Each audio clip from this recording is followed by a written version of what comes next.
Hey guys, Bondo here. We're pouring some concrete today. It's a 28 by 36 pole barn. Pouring it for my uncle. And we got wire mesh down. We're pouring 4,000 PSI concrete. It's got 1% calcium in it because it's supposed to be cold and wet today. So that should help it dry a little bit faster. So we'll get out of here before like 12 hours or whatever. We're using my concrete chute that we built last year. You guys that watch my videos, you know what I'm talking about. I'll show you that here in a second. And stay with us. I'm going to show you some tips and tricks here. Here's the barn, guys. Got a nice barn here, pole barn, upstairs in it and everything. And here's the inside anyways. Like I said, wire mesh. Oh, we put a trench drain in here yesterday. That'll probably be right in this video. Anyways, guys. There that is, the prep for that, you've seen. This is the concrete chute we built last year. We just cut a culvert pipe in half, built some funky sawhorses to hold it at an angle. And this is 36 feet long, so the truck can pull right in here and we'll pour right down that chute to the back of the building. We got the track buggy. We may dump a few loads back here just to save us a little pulling. And there's 3 doors in this, 2 man doors and 3 overhead doors in this building. So it's raining today, so we'll probably have to cover up these edges where the door comes down. We'll shut the door and cover that edge right there so it doesn't get wet. My man Frank's setting the laser up right now, guys. This is the people have been asking me about this laser. This is what it is. Spectra Precision. I know it's a few years old. It's a LL300N laser. That's what we use. I like this laser. We've had really good luck with that laser. We dropped it once and it didn't hurt it.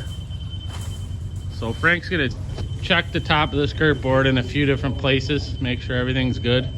And that's what we set our doorway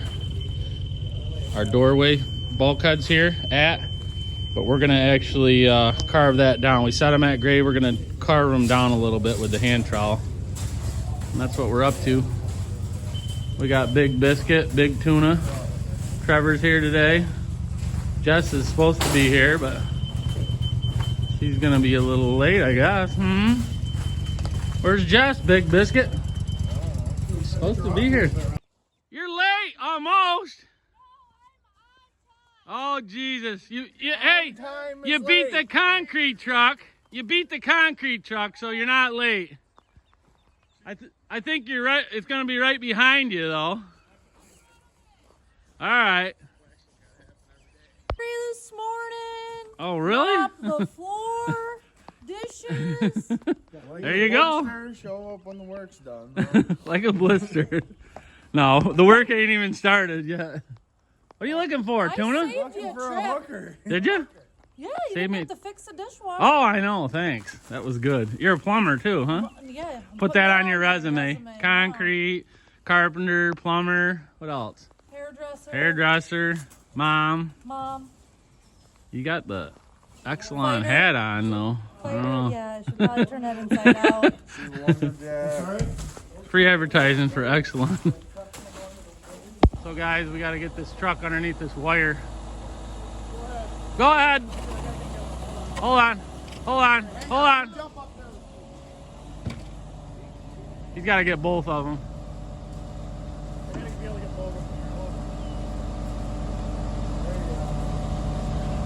Once you get it over the front, you should be good. Take a step up, Frank. Frank, take a step up. You got a whole platform there. And you can just grab them with your hand. They're just telephone wires. Don't hit the other wire though. Stay away from the other wire. Yeah, you're good. Nice and easy.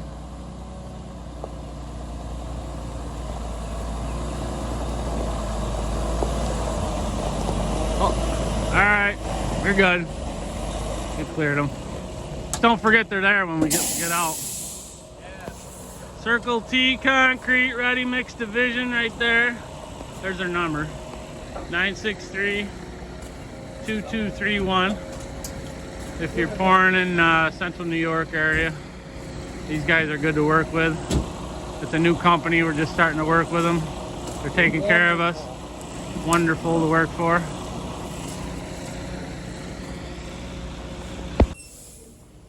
gonna shoot it right into our culvert pipe here. Man, not much angle there.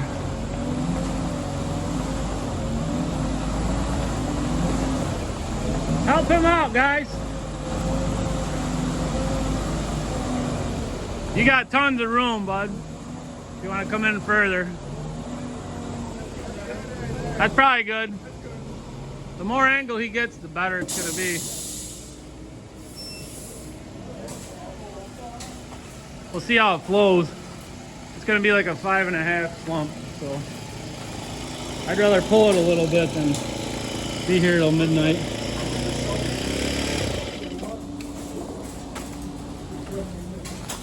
We're probably gonna have to pull it down this chute, guys. It's probably, yeah, it's probably not gonna flow that great because it's gonna be thick. Well, yeah, I don't want to be. Yeah, you know it too. You'll be going home. Yeah, you'll be at camp drinking beers, and I'll still be finishing concrete. Yeah, you fucker. What a nice guy he is. Let her rip. Hopefully it flows. We're going slow down the hill. You're in the way. Sorry, buddy.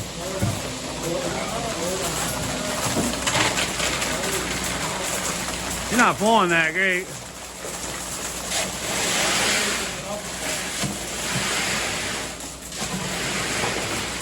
Man.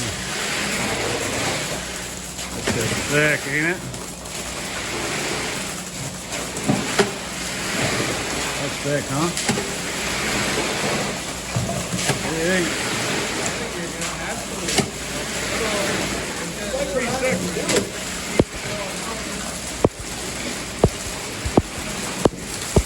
Hey guys, Bondo here. So we're pouring out a 28 by 36 pole barn for my Uncle Bob here, and we're pouring 4,000 pound concrete here. It's got fiber mesh in it, guys. We got wire mesh down, and we have hooks that we pull this wire mesh up, and pretty much Jess is pulling the wire mesh. That's pretty much all she's doing here. If you watch her, she's ripping it up there. And we use this homemade chute that I made last year, guys, to pull the concrete to get it all the way to the back of the barn. Like I said, it's 36 feet deep, so it works pretty good. You got to kind of scoop it along if you pour it fairly stiff. I poured this out about a 5 slump because I didn't want to be there all night. It was a really wet and cold day. We put 1% accelerant in the concrete to try to speed it up a little bit.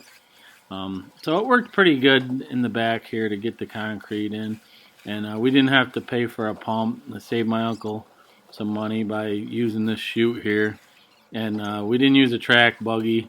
Sometimes that thing will splatter all over the place, so we just figured we'd do it with the chute, and I mean, it worked pretty good. I was pretty happy with how it came out.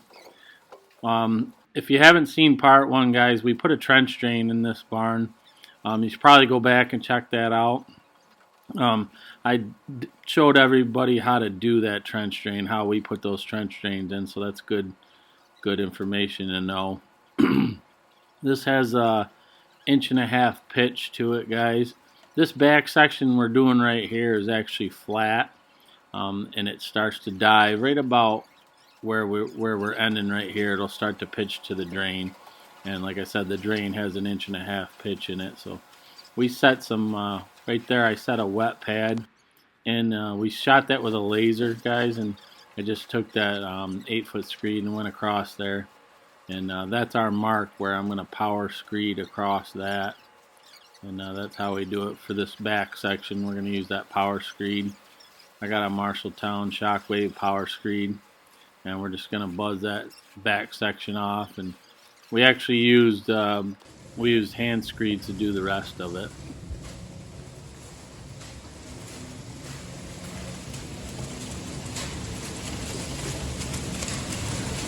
It should be just about empty, this truck. It'll get to that. It'll go. It's just gonna dry slow. Oh yeah, it's gonna dry slow. We kill ourselves getting this in. It's got 1% in it, yeah. 1% calcium, so not a lot.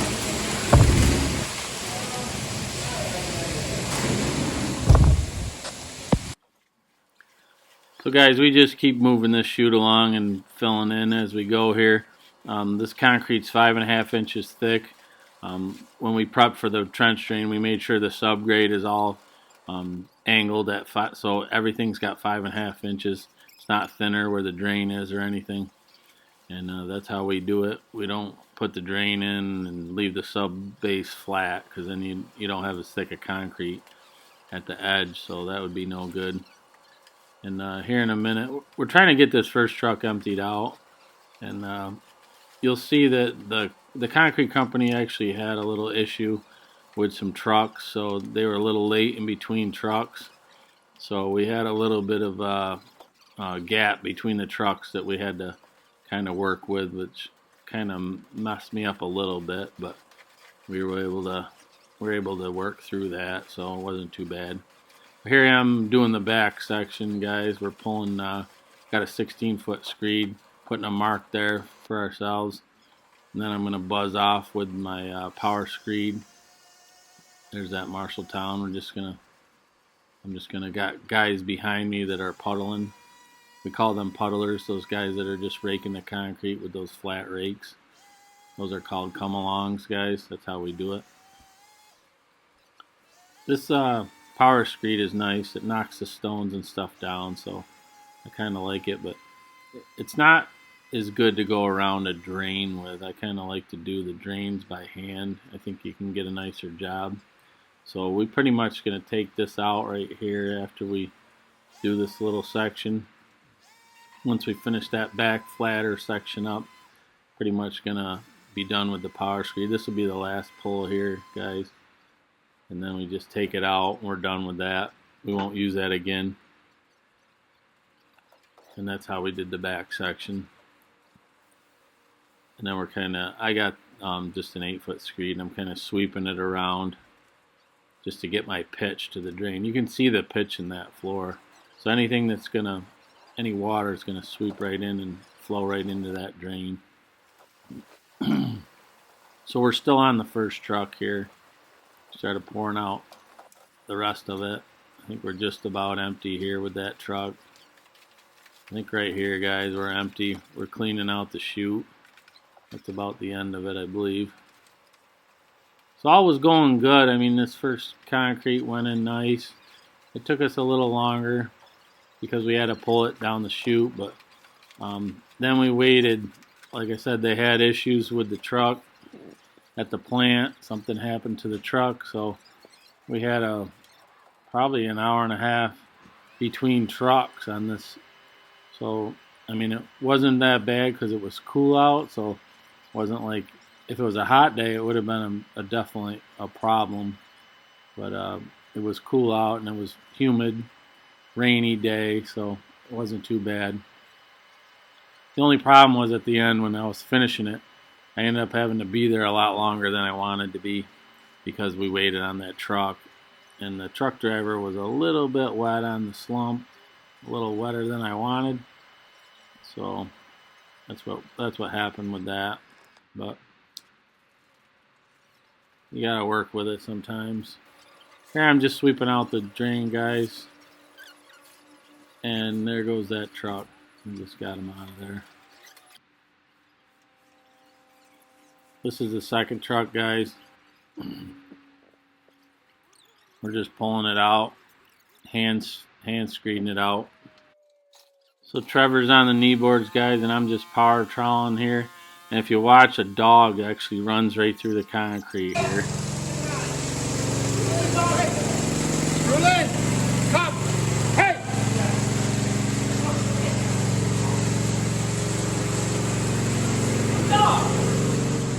So I was able to power trowel all the dog tracks out of there, guys. That was pretty funny, but dogs and concrete don't mix. Cats, any kind of animals, they'll run right in there on your concrete every single time. I've had it happen before. So here I am just sweeping everywhere that the dog went. that second truck was just hard enough that I could get on it. The first truck you can see is pretty much drying out pretty fast because it's way ahead of the front. The back's way ahead of the front because of the time gap. And the water content was a little higher than I wanted in the front, like I said. I don't know if you caught that on video, guys, but the dog walked through the concrete from one end to the other. There's one dog print. I troweled most of them out, but then he came over here, walked along there, and he went all the way down, all the way over and out. One of the neighborhood dogs, I guess. It's not the homeowner's dog. It's kind of funny. We'll get her though. She's still soft. This section right here, this is still too soft. I don't want to sink in, so we're going to let that stiffen up a little bit. Trevor's out there doing around the drain, trench drain. Like to get out there while it's soft and blend it in along the edge. Sink your stones in and get your cream worked up to the top. Make sure them stones are down under there. But he's kind of got to stay on the first batch of concrete. We had a little bit of a gap in our truck, more than we wanted today, so he's trying to go on them sliders. They're a little sticky, huh? Well, I mean, you're going uphill. Oh yeah, you're in the middle of that drain. You might want the other boards there. If you hit just around the drain, I can clean up your tracks. If you just want to clean up, yeah, right in that divot, I'll go over your tracks and you can swirl your way out. It's coming along. This piece is, we're still waiting on this section here, which is weird because we poured this after this. So concrete's got a mind of its own, I guess. That's what I say. So this here is, we're waiting on it because I started to come off the first load onto there and it sunk a little more than I like, so I'm gonna leave it alone for a while. There's no bleed water on it though. This side, we had to go on that side because of the dog tracks.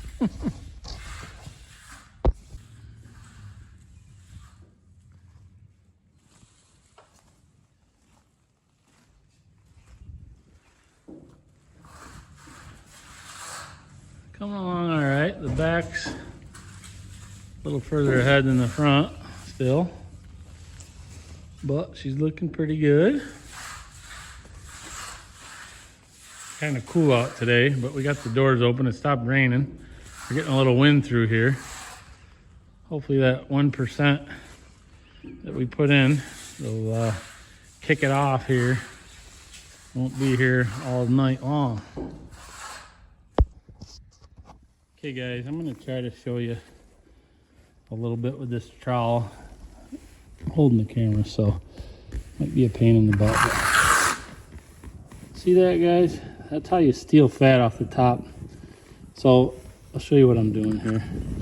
Over here, you can see them pock marks and stuff. So to fill them in, what I do is take the trowel and angle it like that. I'm gonna pull material off the surface, but it's just fat.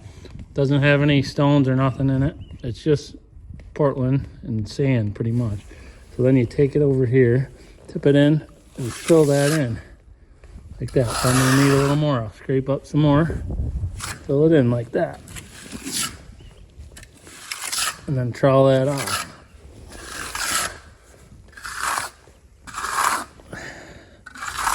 It's not easy to do one hand here, guys, but